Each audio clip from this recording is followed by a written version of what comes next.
Back ஃபுட்ல பந்த வர விட்டு கவாஸ் மேல 87க்கு போறாரு சமீர் ரிஸ்வி. 7-4 7-6 138க்கு 3 டெல்லி கேபிட்டல்ஸ்.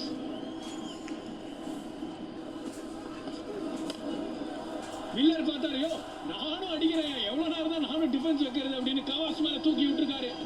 போலர் பும்ராவா இருக்கலாம், ஆனா என் கேம் என்னவோ அதை நான் ஆடி பழகிறேன் அப்படின்னு அடிச்சாரு மில்லர். ஒரு ரேர் பேஸ் ஆன் பாலுங்க, just as a surprise element சீமா பேஸ் ஆன் கொடுத்தாரு, ஈஸியா பிக் பண்ணிட்டாரு மில்லர். வாங்கிடே கூட இது கிடைக்காது, ஏன்னா அது அவங்க கிரவுண்டு. மில்லர் மற்றொரு முறை வேகப்பந்து திருப்பி கேப்ல அடிச்சிருக்காரு. மற்றும் ஒரு பவுண்டரி. லோ ஃபுட் அதை சூப்பராக டீல் பண்ணுவார். எப்போ யாக்கரை மிஸ் பண்ணாரு பும்ரா அகேன்ஸ்ட் மில்லர், யூ லாஸ்ட் பண்றாரு. Summer timing, strong hands. மூக்கு மேல ராஜாவா தாண்டி போயிருச்சா? யாராவது இருக்காங்களா? இருக்காரே, திலக் வர்மா பிடித்து விட்டார்.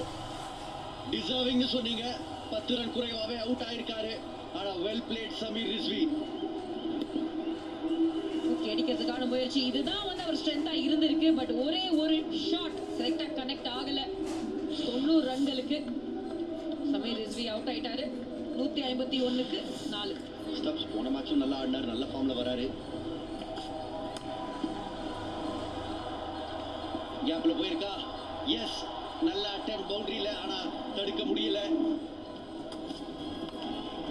ஓகே, அவசரம் முடிஞ்சு கால்லே போட்டார் இந்த பால. பவுண்டரி போயிருக்கு இந்த பால். இதோட மேட்ச் முடிஞ்சது. டெல்லி கேபிட்டல்ஸ் அதாவது என்னதான் பேட்டிங்ல சமீர் ரிஸ்வி இருந்தாலும் இந்த போட்டியை செட் பண்ணி கொடுத்தது என்னமோ அவங்களோட போலர்ஸ் தான்.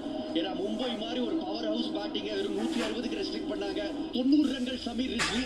அவரோட தொடர்ச்சியான 3வது அரை சதம் டாடா ஐபிஎல்ல 51 பந்துகள்ல 90 ரன்கள் அவர் அடிச்சாரு. மற்றும் நிசங்கா அப் டாப் முக்கியமான ரன்கள் 44-30 பந்துகள்ல. இந்த மாதிரி எவ்வளவு தடவை பார்க்க முடியாது. டேவிட் மில்லர் ஒரு பார்ட்னர்ஷிப்ல இருக்காரு. பார்ட்னர்ஷிப் 78 ரன், ஆனா அவர் வெறும் 11 ரன்கள் மட்டுமே கான்ட்ரிபியூட் பண்ணியிருந்தாரு. ரிஸ்வி 65, அதோட 38 ரன்கள் சேர்த்தாங்க ரிஸ்வி மற்றும் நிசங்கா. போலிங்க பொறுத்தவரை ஜஸ்பிரீத் பும்ரா அவர் தான் ஒரு துருப்பு சீட்டா இருந்தார் மும்பை இந்தியன்ஸ்க்கு. ஆனா எஃபெக்டிவா என்ன பண்ணாங்கன்னா, அவரோட போலிங்க ரன் அடிக்கலைனாலும் விக்கெட் விட வேண்டாம்னு ஆடினாங்க. அந்த யுக்தி பரிசளிச்சிச்சு.